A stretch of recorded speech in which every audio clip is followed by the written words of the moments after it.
Balik tayo sa topic. Ginulo mo lang ako eh. Ha? Ang sabi niya, walang alam si Pangulong Marcos, di ba? Hindi marunong. Eh di ang labas, ikaw ang walang alam. Di ba? Ito pa. Ang sabi rin ni BP Sara, alam daw ni Pangulong Marcos kung ano nangyayari sa budget. Pakinggan niya natin. Kita mo kung anong lumabas sa GAA. So there is an expectation na alam mo kung anong nangyayari sa budget. So merong president na, okay, ito yung NEP. Then after a few months, okay, ito yung GAA. Yung wondering kung alam niya kung ano nasa page 2.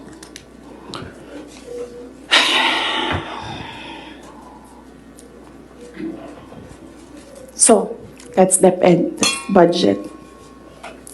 Ang huli is yung taong bayan. Okay? So, pwede ba, pag nakita nyo siya, sabihan nyo siya, alam nyo, don't ever mention her name. Or say na I was deceived by her, ganyan. Para hindi tayo nagaganito ba? Ayoko yung pag-usapan, yung mga ganito na bagay. So sabihin niyo sa kanilang lahat, huwag niyo na lang banggitin yung pangalan niya kasi pag binanggit niyo yung pangalan niya, lalabas yung drag me to hell press con.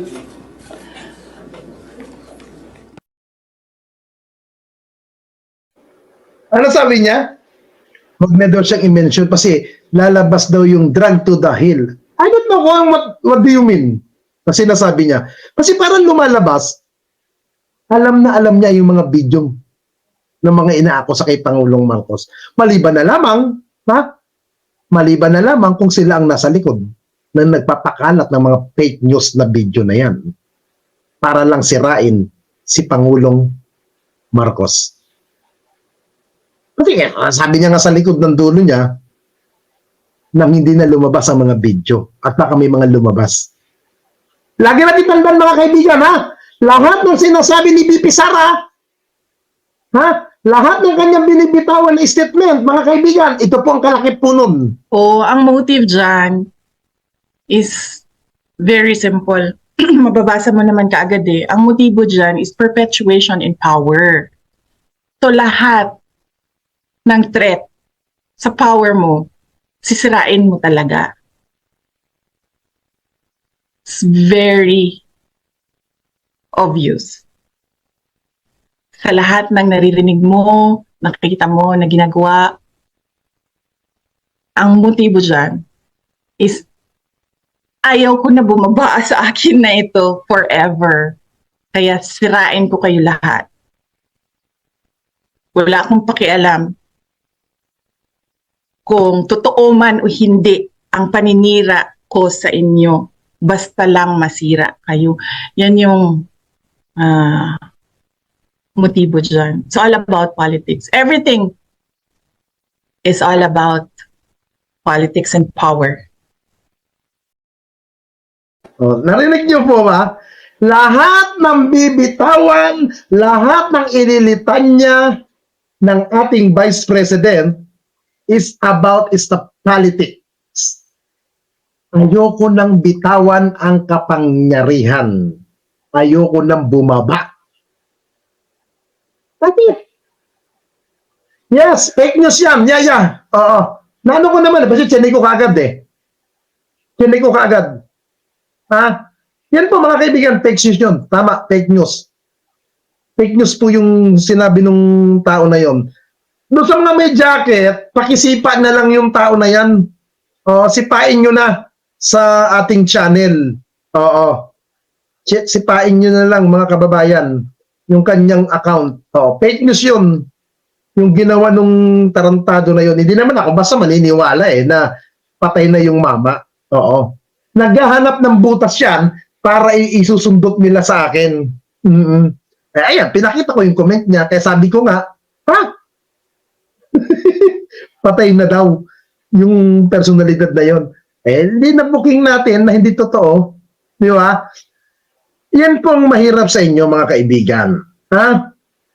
Huwag po tayong basta magpapadala sa sinasabi ni BP Sara. Kasi baka mamaya, sa mga sinasabi ni Sara, yan po ang atin ikaliligaw. Yan ang atin ikakapahamak. Ha? Dahil sabi niya nga, it's a politic. Di ba? About sa kapangyarihan, about sa pwesto, ayaw niya nang bumaba sa kapangyarihan. Di ba? Yun lang. Lahat ng paninira, lahat ng kung ano nung gagawing pagpitagping kwento, gagawin ng ating Vice President para lamang mapanatili siya sa kanyang kinalalagyan na power. Yun lamang po ang gusto niyang mangyari. Di ba? Ngayon, meron pa siyang sinasabi kahapon, mga kaibigan. Ito pang kanyang sinasabi kahapon. Next week now, ang kanyang next agenda ay si House Speaker Martin Romualdez. Ha? Next week naman daw, si House Speaker Martin Romualdez ang kanyang ilalabas. Ano ilalabas niya? Gagawa ng kung ano-anong kaletsihan, gagawa ng mga fake news para lalong ipahiya, sirain ang House Speaker of the House. Alam niyo dito, ito pong maganda rito sa sinabi ni Sara. Ito pong maganda. Panoodin natin. Alam niyo, next week na lang yung kay Martin. Pero si Martin talaga is an embarrassment for the Philippines in the global stage. Kakahiya. Next week na lang or next week after Undas. After Undas, pag-start ng House. No? Pwede? Narinig niyo po mga kaibabayan? Next week na lang daw si House Speaker Martin Romualdez after ng Undas. Alam niyo po ang maganda rito sa sinasabi niya. Alam niyo kung bakit galit na galit ang ating Vice President sa Kongreso kay House Speaker Martin Romualdez? Simple lamang po. Simple lang. Kasi dito po sa Congress na pinamumunuan ng ating House Speaker, dito natin nakikita, dito natin nasasala kung gaano ba kalinis ang mga nasa gobyerno. Dito natin nalalaman sa mga investigation ginagawa ng House Quadcom, House Committee on Justice. Dito po natin nahuhuli na may mga illegal na ginagawa ang Vice President Sara Duterte sa bawat kanilang pag-iimbestiga. Matatalino ang mga congressman na mga nag-uusisa. Alam nyo, dapat magpasalamat pa rin si BP Sara. Bakit? Kung nabubuhay pa si Tito PD, si Congressman Elpidio Barsaga, sigurado po ako, mas malalim magtanong. Mas malalim mag-urirats si Kong PD Barsaga. Mas malalalim na katanungan at hindi mo siya basta-basta mapapadala sa mga sagot na halatang pinapaikot mo lang siya. Talagang babasagin ka ni Kong PD Barsaga. Magpasalamat ka. Wala na si Kong PD. At yumaho na. At pumanaw. Magpasalamat ka, BP Sara. Dahil si Kong PD ang isa sa magiging tinik mo kung nabubuhay pa yun. Yun ay magtatanong ng mga malalalim na katanungan. Hindi kagaya ng ibang mga tanong na ginagawa. Alam nyo guys, nakikita ko kay Congressman Luistro. Kay Congressman Luistro, nakikita ko ang katauhan ni Kong PD Barsaga. Malalim magtanong, malinaw na explanation, malinaw na katanungan ang ginagawa ni Congressman Luistro. Ganun magtanong yung tsuhin ko na si Kong PD. Hindi kanya basta tatanungin ng katangahan. Ha? Bago magtanong si Kong PD, nagre-research na with document. Swerte mo na pumanaw na si Kong PD. Sayang nga eh. Hindi siya umabot sa ganyang hearing na ganyan eh. Malas nga eh. Kasi diyan ko gustong makita uli si Tito eh. Diyan ko namimiss si Tito PD sa mga ganyang tanungan sa press conference. Diyan ko natatanong, kaya po galit na galit si Sara. Kasi hindi siguro pinapakigil, hinahayaan lamang ni House Speaker Martin Romualdez ang mga mambabatas para sa investigasyon. Hinahayaan ni House Speaker Martin na lumabas ang katotohanan.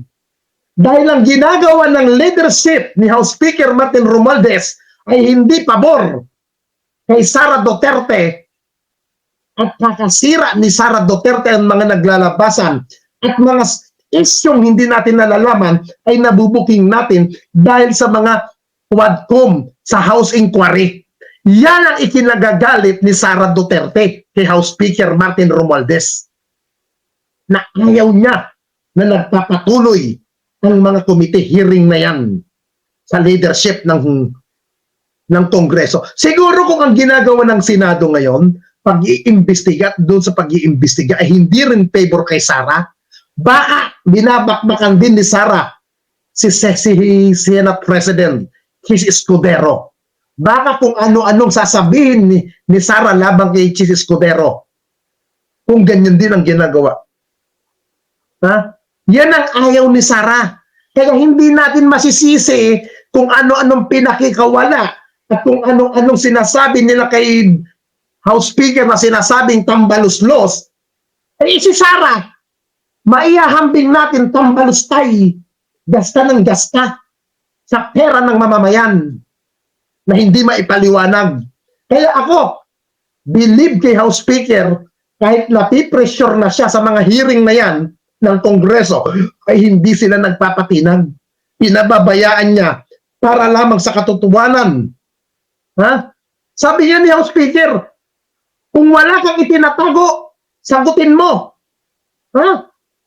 Kung wala kang ginagawang kalokohan, nandyan ang Kongreso, welcome kang magsalita, welcome kang magpaliwanag. Na obligasyon mong magpaliwanag sa sambayan ng Pilipino, hindi sa media. Na putak ka ng putak. Doon ka naglalabas ng kasinungalingan mo para sirain, para palabasin na ikaw ay inosente na opisyal. Mas nakakahiya ang katulad mo. Ha? Pupunta ka nga sa Kongreso, hindi ka naman mag-o-out. Tapos, tahimik ka naman doon. Pagdating sa media, doon ka aatake ng pailalim na kung ano-anong sinasabi mo, doon ka malakas ang loob. Ha? Ha?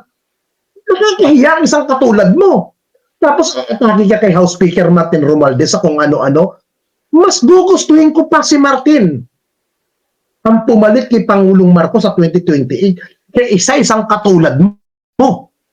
Ha? Ha? Kita nyo nga ang mga content ng mga DDS, puro iisa. Nabuhayan na naman ang DDS kahapon eh. Ha? Nabuhayan sila ng tuko kasi nagsalita na naman yung burike. Nagsalita na naman yung Baracanela. Ayun, nagka-content na naman ang mga gago. Di ba? Yan, kumumpas na naman ang kumumpas ang mga ulol. Ganyan kaulol ang mga ihod di puta. Di ba? Ganyan kayo kagago. Tapos sasabihin mo ngayon, next week, ha? Next week, ito, may lumabas na naman na comment, isang gago. Oh. Bigyan natin ito. Sabi nyo, o kininamit, bayaran ka ng Marcos. Dati kang tuta ng Duterte, pero kinagat mo sila ngayon, aso na ng Marcos. Alam mo kaibigan, sa isang katalagaya mong mangmang, sa isang kagaya mong ungas, hindi ko kailangan magpaliwanag. Ha? Opinion mong bayaran ako, maglabas ka ng ebidensya.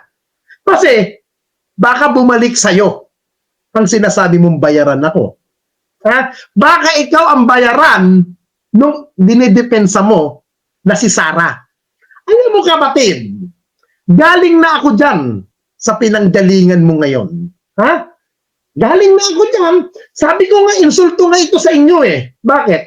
Ako ang tinatawagan ng mga boss nyo para bumalik sa baluarte ninyo. Ha? Para bumalik dyan sa inyo. Yun ang nakakahiya. Bakit ako tinatawagan ng mga boss ninyo? ng mga Duterte group. Bakit tinatawagan ako ng mga takuhan ni Digong na bumalik? Simple. Kasi mahihinang klase kayong depender. Wala kayong kwentang depender ni Digong. Kasi kung may kwenta kayong depender ni Digong, at kung kayo'y maayos mag-vlog, hindi na ako kailangan dyan at hindi na ako sasabihan na bumalik dyan sa inyo. Kaya ako't pinababalik kasi mas maayos akong mag-vlog kaysa sa inyo. Yun ang nakakahiya. Ang hindi ako gumagawa ng kwento, may ebidensya ako na akong tinatawagan, na ako ang kinakausap para bumalik. Eh kaso, hindi ko kinakagat. Hindi ko kinakagat. At hindi ko tinatanggap at nire-reject ko. Ha? Yun ang gawin ninyo. Ayusin ninyo. Kasi baka mamaya, ha? Baka mamaya, mairita sa inyo ang mga nagbabayad sa inyo sa kampo ng Duterte, lahat kayo pagsisipain dyan ng mga vlogger. Nga abutin ninyo pag nagkataon. Wala na kayong pera, ang tingin pa sa inyo, walang kwentang vlogger. Kasi, dati na ako galing dyan, ngayon pinababalik ako. Nakakahiya. Ha? Nakakahiya. Parang, ha? Kung talaga kayong effective na mga depender ni Sara, effective kayong vlogger ni Digong, hindi na nila ako tapakikiusapan. Hindi na nila ako kakausapin na bumalik pa dyan. Kasi nga, effective kayo. Kaso, hindi kayo effective. Puro kayo mga putang ina ninyo na mga tanga. Ha? Sabi ko nga, ito, ulitin ko ha, doon sa tumatawag na tao ni Senator Bongo, tawagan muli ako, madam. I-message muli ako, madam. Ilalabas ko na ang pangalan mo. Buong conversation ilalabas ko. Sige. Tawagin niyo uli ako. Ha? Alam ko sa mga oras na to, ang ini-expect ninyo, ang ibablog ko ay yung pinapagawa ninyo. Yun ang ini-expect ng tao ni Senator Bongo. Kaso, iba ang tema ng vlog ko ngayon. Ha? Pigilan nyo ako, huwag nyo akong tawagan, huwag nyo akong i-message na kung ano-ano dahil ilalabas ko yun. Ay, tungak, ha, Juan de la Cruz, yung sinasabi mong dami kong audio, ilabas nyo. Ha? Ilabas nyo, kasi ang daling mag-edit eh. Ang daling gumawa ng audio. Kung si Pangulong Marcos nga, nagawa nyo ng ganyan, kung kaya simpleng tao, hindi nyo magagawa sa akin? Ha? Ako, hindi ko magawa ng kwento na tinawagan ako kasi may number sa akin yung tauhan ng mga boss nyo. Ha? May number sa akin ng mga boss ninyo. Alam yan ng mga kapwa nyo opisyal ng gobyerno ang mga number ninyo. Oh, na nag-message sa akin tauhan ng mga boss nyo. Hindi mo mapapasinungalingan ang mga number. Ha? Hindi mo mapapasinungalingan. Ha? Yung sinasabi mong dami kong audio, ba't hindi mo ilabas? Ha? Nang ma-wiretapping ka. Di ba may wiretapping tayo? Ha? Ilabas nyo. Puro kayo panakot. Ha? Puro kayo banta. Hindi nyo naman magawa. Bakit? Kasi mga tanga kayo.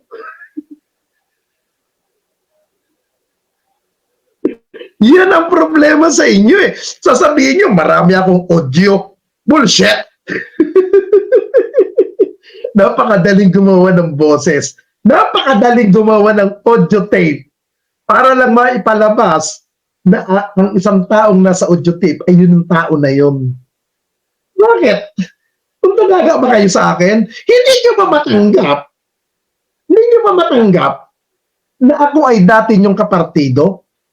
Dati akong kakampi dyan? At dating pasok sa sirkulasyon? Pasok na vlogger dyan sa loob ng Duterte administration? Nakakarekta. Ha? Kayo, nakakirap ba kayo, mga putang ina ninyo? Yun ang sinasabi ko sa inyo eh. Bago kayo kumuda sa akin, tiyakin nyo na kayo ay rekta, kayo ay kinapatawag, kayo ay kinakausap, at may mga number kayo ng inyong mga poon. Utusan, bayaran, at inaabutan para yariin ako at para bakbakin ako, mga kupal. Galing na ako sa ganyan. Wala na kayong sisirain sa akin eh. Matagal na akong sira sa larangan ng social media. Mga gago. Matagal na akong sira sa larangan ng social media. Ano bang sisirain nyo sa akin? Hindi ako banal. Hindi ako malinis na tao. Aminado ako sa gawa kong mali. Pero, nagko-comment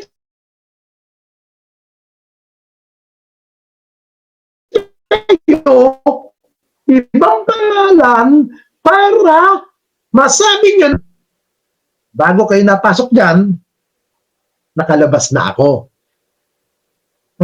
At if not, hindi lang basta nakapasok. Kilala akong tao ni Duterte. Mula 2014, MRRD ako. Hindi ako yung tipong vlogger na umangkas lang kay Duterte. Hindi pa siya pangulo, nandiyan na ako sa loob. Kayo, kailan lang ba kayo nagsalputan dyan? Nako naman, wag na tayong mag-anuhan. Wag tayong magtangahan. Nako naman. Ito naman, meron pang isang layas. Yan ang hindi nyo ako mayari na mas may alam ako sa inyo kaysa kayo. Ako, willing akong ilabas ang mga number na to, pati yung mga text, at hindi nyo mapapasinungalingan. Bakit? Alam ng mga opisyal ang mga number ng tawag sa tauhan eh. Gawin naman. Huwag tayong mag-anunan.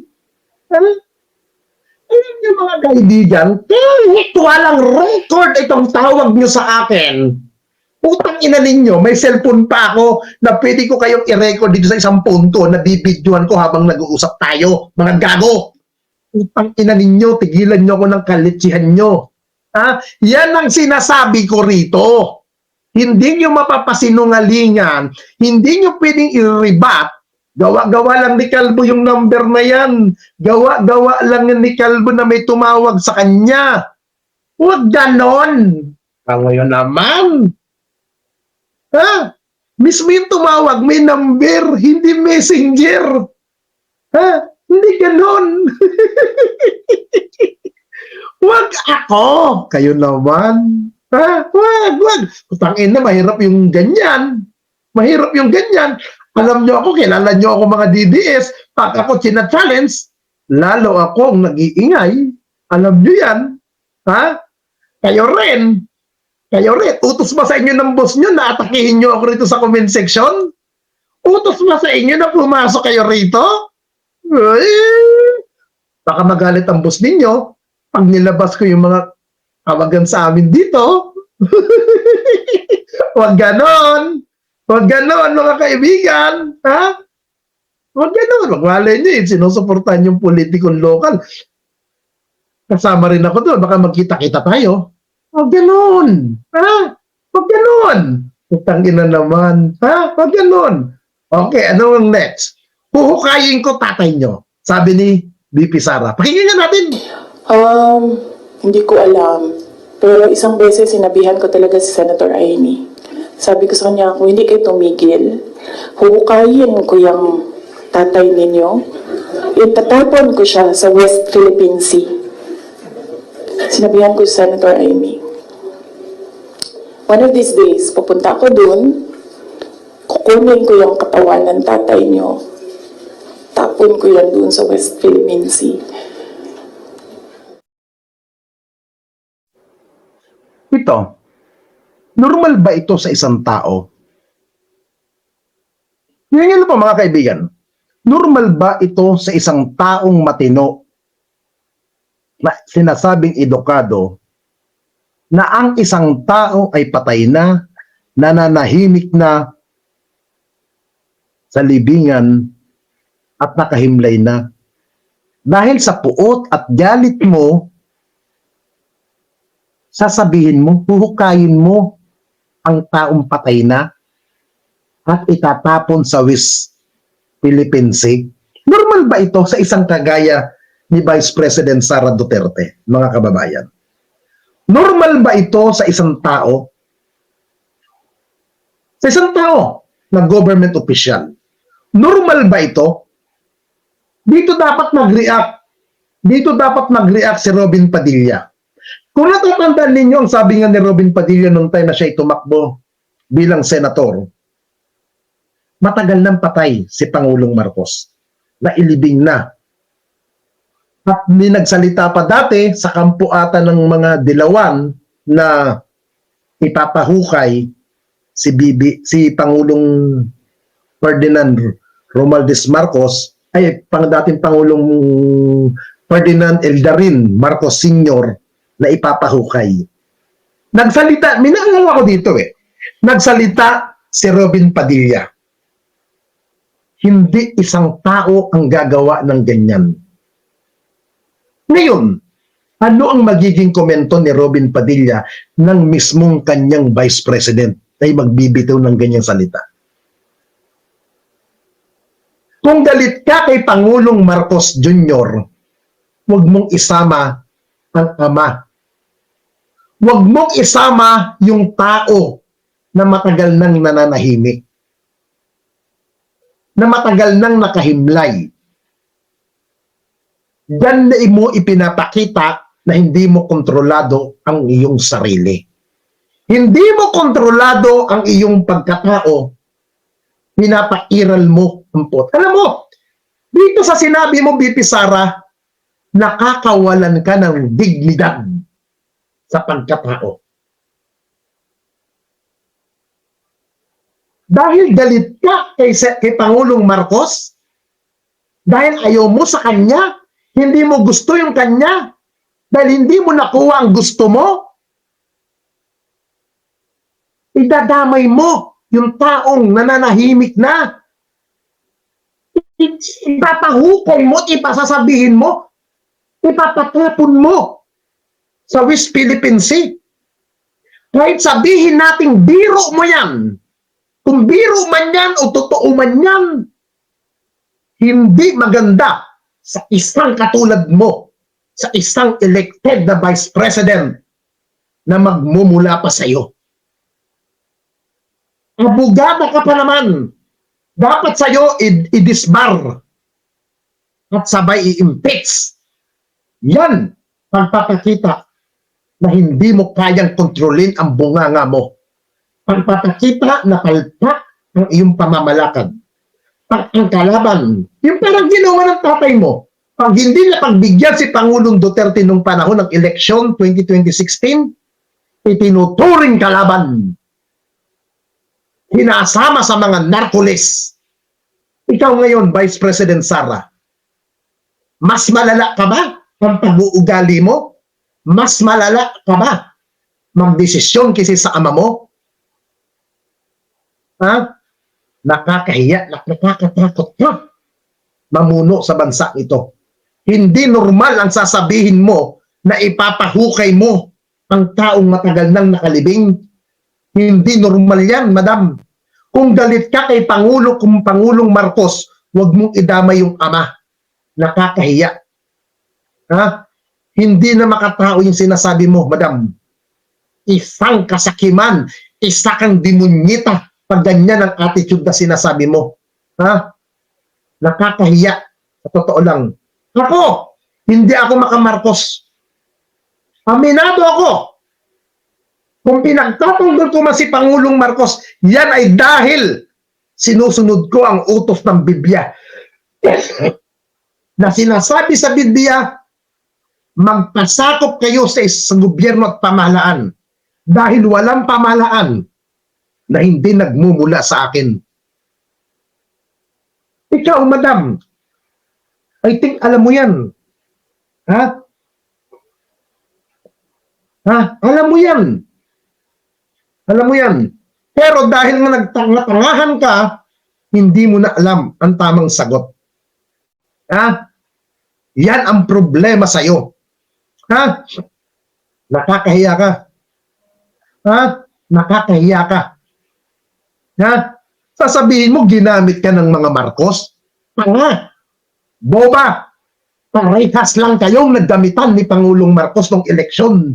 Ha? Huwag mong sasabihin na ginamit ka lang. Ha? Huwag mong sasabihin yan.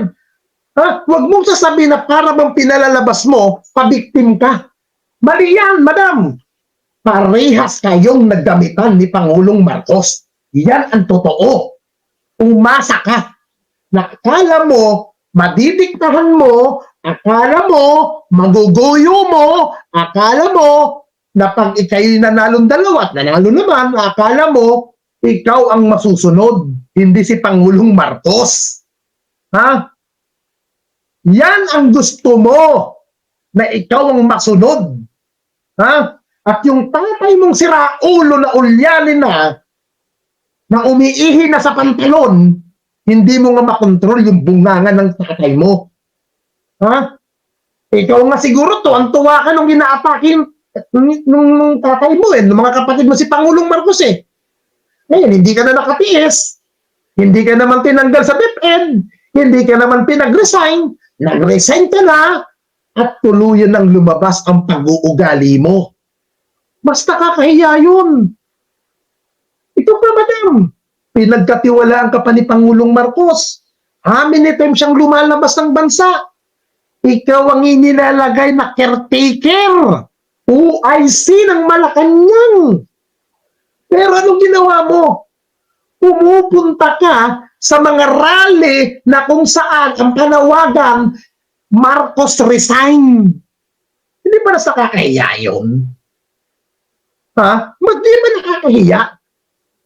Nilagay ka, tinanggap mo na maging OIC, pero sasama ka doon sa panawagan ng mga Marcos resign, tapos sasabihin mo ngayon, ipapahukay mo kasi hindi mo matanggap ang mga gusto mo, hindi mo na nakukuha. Pakinggan mo ulit.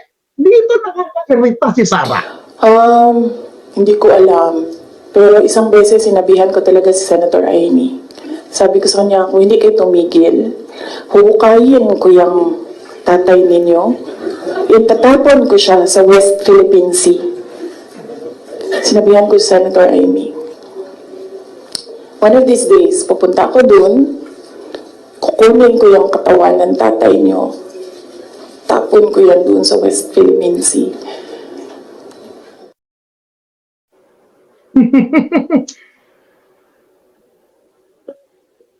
Normal po ba yun, mga kababayan? Hindi ba nakakahiya? Nakakalimutan mo. Government official ka, madam. Government official ka. Matuto kang rumespeto sa patay na. Patutuusin, madam, mas marami pang nagawa yung tatay niya. Kasi sa tatay mo. Mas marami pang napatunayan na pinakinabangan ang mga Marcos. Yung matanda na dating Pangulo na Marcos, maraming napatunayan yun. Philippine Heart Center. Mamatay ka man, mawala ang tatay mo na si Pangulong Duterte, nandiyan dyan ang Philippine Heart Center. Kidney Institute, nandiyan pa rin. Ilang dekada na yan. San Juanico Briggs. PGX. CCP Complex. Mamatay man ang ilang lahi mo, Sarah, nandiyan pa ang mga building na yan at nakikinabangan pa ng sambayan ng Pilipino. Ha? Ikaw, ano? Sarili mong bakuran. Sarili mong tauhan na binitbit mo sa DepEd, na sangkot sa katiwalian, pangingikil, panghihingi ng pera, ayon kay Congressman Pimentel. Hindi mo na kontrol. Tapos sasabihin mo, walang alam ang Pangulo. Kung yung taong patagal ng patay, dahil sa sobrang galit mo, hindi mo na siguro masabi at hindi mo na nga siguro alam kung ano ang tama at mali sa mga binibigkas mo, sa mga bibig mo, pati ba naman yung salitang ipapahukay mo? Talagang sasabihin mo pa yon? Hindi mo nilang gawin kung talagang gagawin mo. Hindi na maganda yung sinasabi mo, Bibi. Simple lang naman ang pinagagalit mo sa mga Marcos eh. Nauungkat, nakakalkal ang mga baho ng ginawa ng ama mo. Ha? Yung mga pagpatay sa mga inosente, nakakalkal. Yan ang ikinakatakot mo na masisira ang pangalan ninyo. Ha? Tama. Sinabi mo kanina, kung ano man ang problema ang kinakaharap ng pamilya mo, ikaw ang may kasalanan. Wala kang sisisihin, Sara, kung hindi ikaw mismo. Pinapatakbo ka ng tatay mo ng pagkapangulo ng bansa. Ang dami mong inarte-arte. Ang dami mong drama. Ha? Kahit kami, ilang t-shirt ang sinayang namin noong 2021. Ha? Ilang t-shirt ang sinayang namin. Tatak kami ng tatak ng t-shirt. Run, Sara, run for president. May malalaman na lang namin, vice president ka na lang pala. Dahil gusto mong gamitin si PBBM, gusto mong magpagamit, at gusto mo rin gamitin si PBBM. Oh, kami mga nagpakahirap sa'yo. Nakuha mo ba yung sama na din ng loob namin? Ako na lang. Yung nag-prepare kami. Yung nag-prepare kami sa'yo, sa Baguio. Alam mo ba yung sama ng loob namin? Na nag-prepare kami sa'yo para sa kandidatura mo noong 2022, binigo mo kami nun. Ngayon, nung sinabi nung ama mo na tulungan, suportahan ang Marcos administration na to, gusto mo hatiin na naman tayo, magkahati-hati tayo rito? Ha? Yan ang problema sa'yo. Ha? Ha? O ito, si Kupal Bisdak. Kaya mo, Kupal, lumayas ka dyan, wala akong panahon sa'yo. Ha? Magdakol ka na lang, Bisdak. Ha? Magdakol ka, tsupain mo si BMR. That's it. Ha? Doon, hindi ka naman nakatiis, no? Dito ka papasok sa live ko, Kupal. Ha? Sipa ka rito. Hmm? Ha? Doon, magsamas, idepensa nyo si Sara. Ha? Bisdak. Idepensa mo yung gaga mong vice president na kasing utak ng pagkagaga mo. Hmm? Ha? Bisdak, isa ka ring inutil. Pukin ng ina mo. Magsalsal ka na lang ng ambayag mo. Lumaki ng lumaki yan. Ha? Pukin ng ina mo. Ha? Nakakahiya, BP, yung mga pinagsasabi mo. Dahil hindi mo lang nagustuhan kung ano na sinasabi mo. Kaya na lang na ito. Sinasabi mo dito yung drama-drama mo. Ito, may drama ka na naman kahapon. Ito yung mga drama mo kahapon. Napakadali nila ako tanggalin sa pwesto as mayor. Ngayon, hindi nila ako matanggal.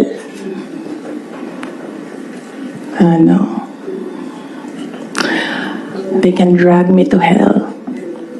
Pagdating nila dun, ako pa rin yung presidente ng impyerno.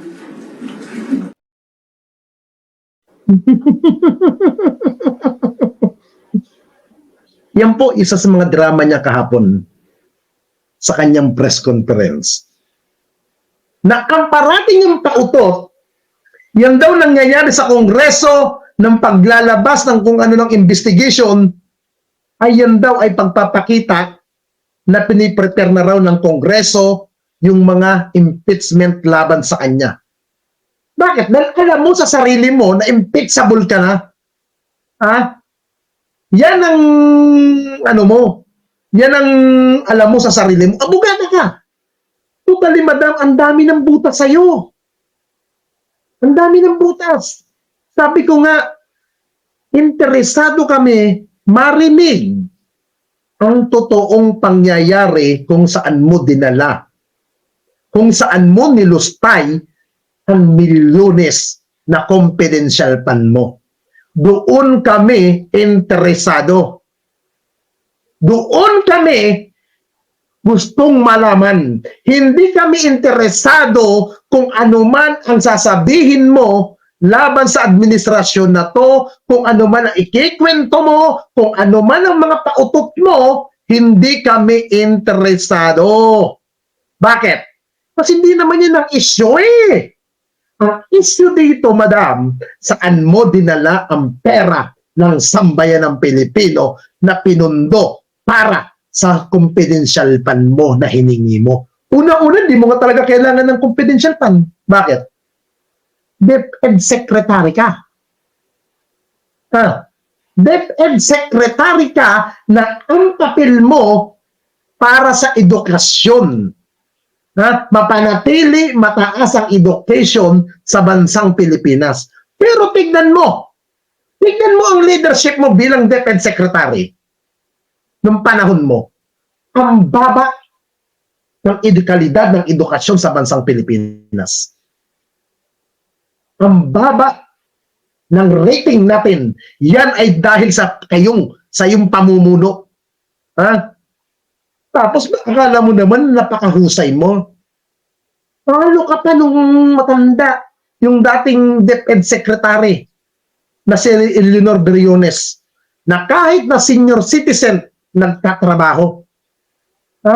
Ikaw, nung ikaw ang namuno sa DepEd, Madam, kulela tayo.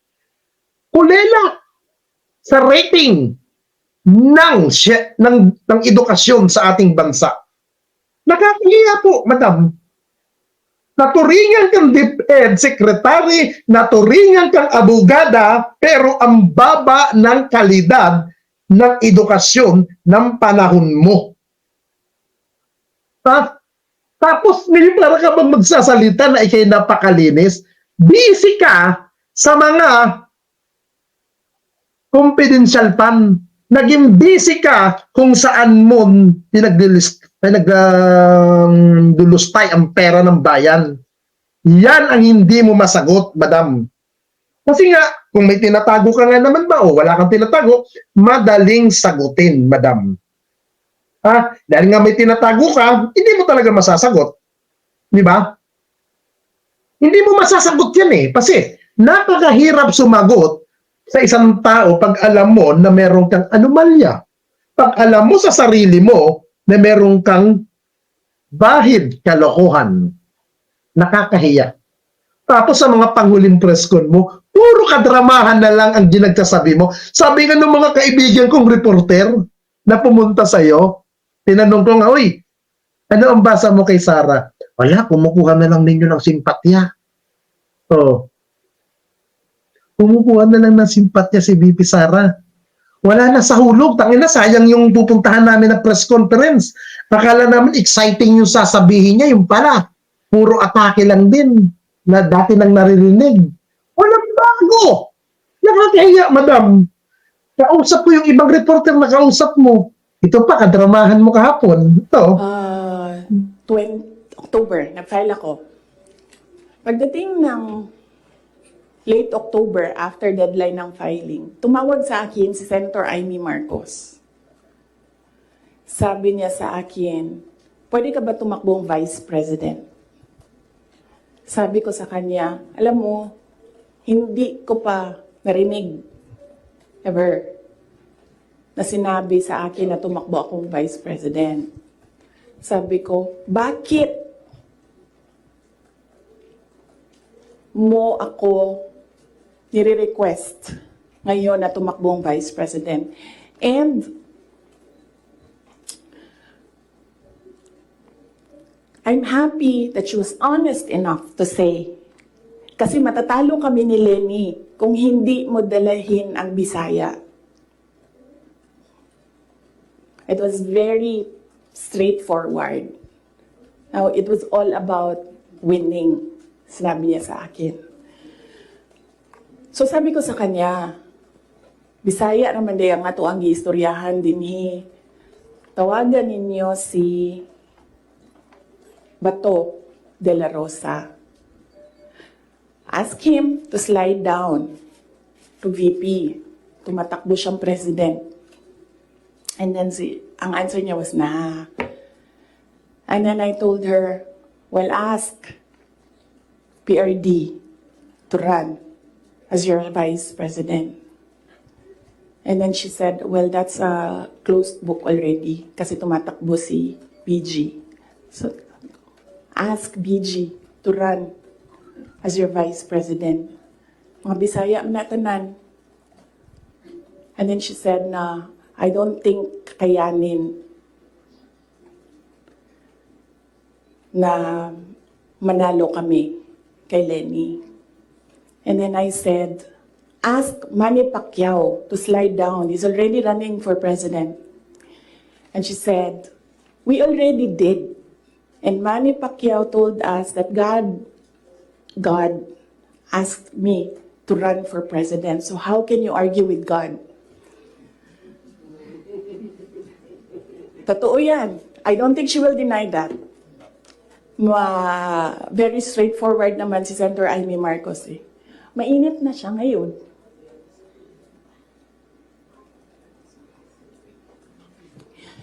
So, Di ba? Yung bang hinihingi natin sa kanyang pananalita, yung mga ganon, ay si Senator Amy pala ang humimok sa'yo, hindi naman pala si Pangulong Marcos. Si Amy Marcos pala ang umano sa'yo, ang nakiusap na tumakbo kang Vice President. Hindi siya ang sisihin mo, siya ang habulin mo, siya ang ratratin mo, siya ang bakbakan mo.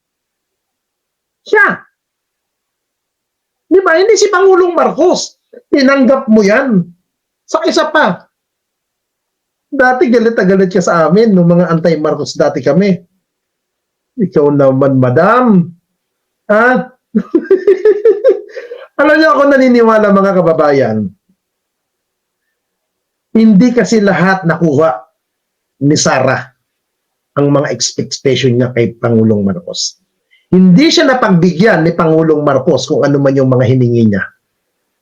Ang gusto siguro ni Sara, siya ang masunod, siya ang magpapatakbo ng gobyerno, at si Pangulong Marcos ang magiging sunod-sunuran niya. At ang gusto ata ni Sara, magpailalim sa kanya si Pangulong Marcos. Kung anong gusto niya, dapat yun ang masunod. Yun ang nakikita ko kay BP Sara. Tama ang sinabi ni dating Pangulong Duterte, ni Senator Bongo, na iba ang ugali ni Sara. Spoiled. Pag ang isang bagay hindi niya nakukuha, doon siya nanggagalaite. Dapat kung anong gusto ni Sara, makuha at maibigay kaagad sa lalong madaling panahon. Yun ang gusto ni BP Sara. Yun ang gusto niyang maipalabas. Nakakahiya ang ating Vice President. Sa totoo lamang, nakakahiya. Nagkamali si Pangulong Marcos sa pakikipagtandem niya sa babaeng Judas. Nakakahiya ang isang katauhan ng ating Vice President. Sa bagay, lahat naman tayo nagkakamali eh. Lahat naman tayo ay hindi perpekto. Sana itong pagkakamali natin na pagsuporta kay Sara, sana ayusin natin sa 2028. Huwag na tayong magpagamit sa kanya sa 2028. Tama na ang kagaya niya. Dapat siya na lang ang last. Kaya mga kababayan, lagi nating tandaan at lagi natin isaisip. Lahat ng pinakakawalan ni Sara Duterte ay kalakip ng bidyong ito. Ang motive dyan is very simple. Mababasa mo naman kaagad eh. Ang motibo dyan is perpetuation in power. So lahat ng threat sa power mo, sisirain mo talaga. It's very obvious. Sa lahat ng naririnig mo, nakikita mo na ginagawa Ang motibo dyan is ayaw ko na bumaba sa akin na ito forever. Kaya sirain ko kayo lahat. Wala akong pakialam kung totoo man o hindi ang paninira ko sa inyo. Basta lang masira kayo. Yan yung motibo dyan. It's all about politics. Everything is all about politics and power. Narinig niyo po? Lahat ng sinasabi ni Sara ay parte ng kasinungalingan, paninira, at walang katotohanan ng mga imbentong sinasabi niya. Yan ay dahil about politics. Ika nga. I think matalino kayo mga kababayan. Hindi kayo bobo. Alam nyo ang nangyayari sa ating bansa. Palagi nating tulungan ang gobyernong ito. Huwag tayong magpadala sa kung ano-anong mga kwento, paninira ng mga kalaban na gusto lamang mapatalsik ang administrasyon na to. Simple lang naman ang gusto natin dito mga kababayan. Sa akin panghuling message, ang tunay na issue dito, ang tunay na usapin dito ay tungkol sa confidential fund. Kung wala kang itinatago, napakadali mong sagutin.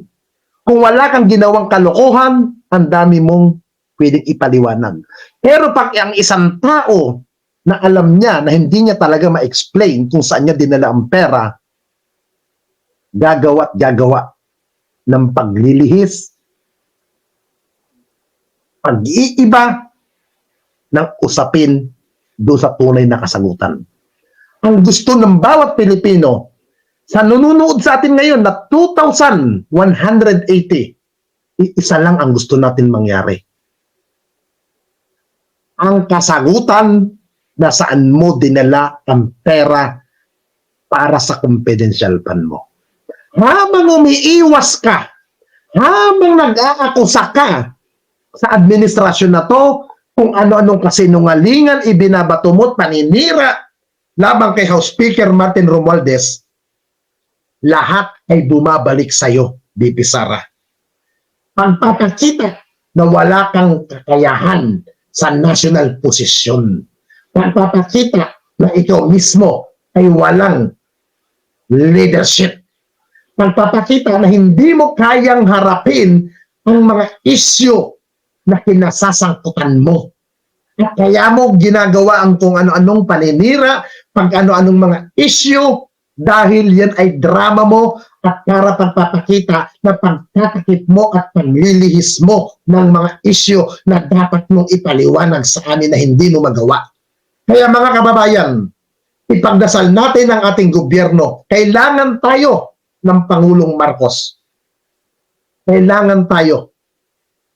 Huwag tayong magpapalihis ng dilim ng landas na gustong mangyari ng mga Duterte. Tama na!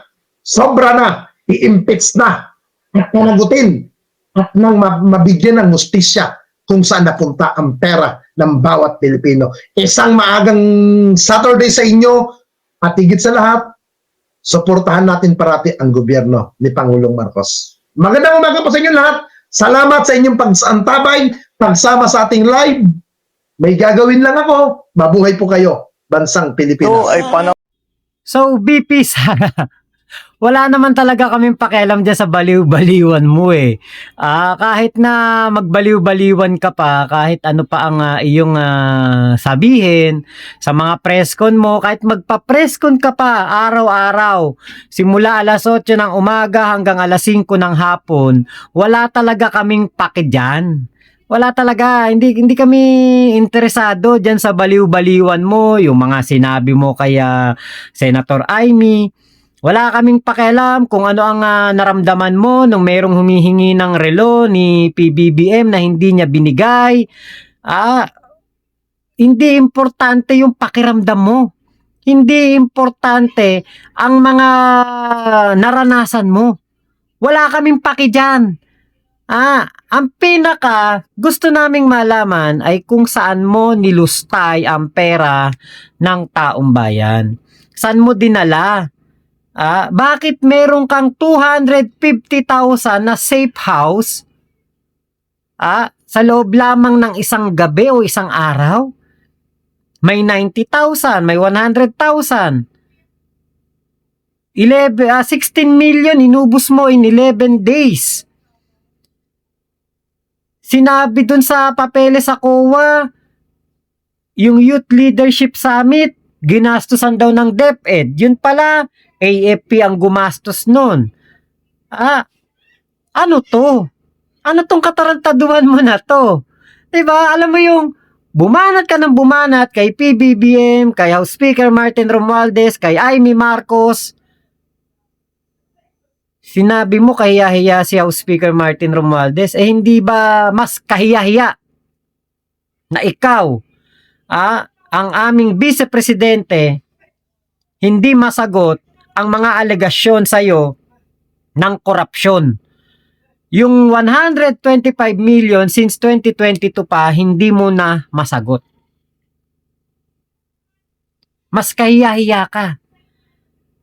Naturingan ka pa na anak ng dating presidente, pero ngayon ang ginagawa mo, nagkakalat ka, may sarili kang mundo. Wala kaming pakialam sa kung ano ang gusto mong sabihin sa taong bayan. Ang gusto namin ay malaman kung saan mo ginastos ang pera, pagkalaki-laking pera, pagkadami-daming pera, na dapat, kung talagang mahirap ang Pilipinas, naghihirap ang mga Pilipino, bakit hindi mo naisip gastusin ito sa mga mahihirap? Bakit yung confidential funds mo, ginastos mo sa safe house? Alam niyo, sa totoo lang, parang mas masarap pang pakinggan yung confidential funds ni BP Sara, ginastos niya sa mga mahihirap. Pinampakain niya sa mga pulube, sa mga homeless. Alam niyo kung yan ang ginawa ni BP Sara, katulad ng ginagawa ng ibang mga nagpa-poverty, yung tulong-tulong, ganyan, yung mga charity vlog, mas matatanggap ko pa. 'Di ba? Kahit bawal 'yun. Parang mas masarap pang pakinggan. Kuwari, tatanungin siya ni Franz Castro, ni Brosas, at ng mga senador, ni Chua, doon po sa Congress hearing. Pag tinanong siya, BP Sara, balita namin yung confidential funds mo, ginastos mo daw sa mga mahihirap, pinantulong mo sa mga mahihirap, pinampakain mo sa mga homeless. Diba parang, baka kahit ako, sabihin ko, ayan yun na, pinampakain naman pala sa mga mahihirap, pinantulong naman pala sa ating mga kababayan.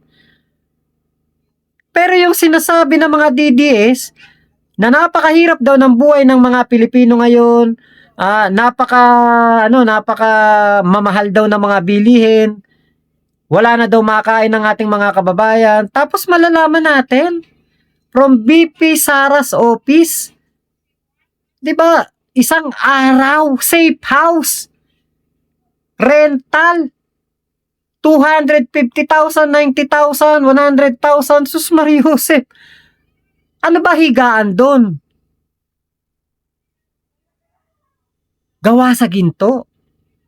Yung doorknob ba nun, ginto. Sabi yung katulad nung doorknob ni Kibulok sa langit, doorknob niya, ginto. Ganun ba ang safe house nyo?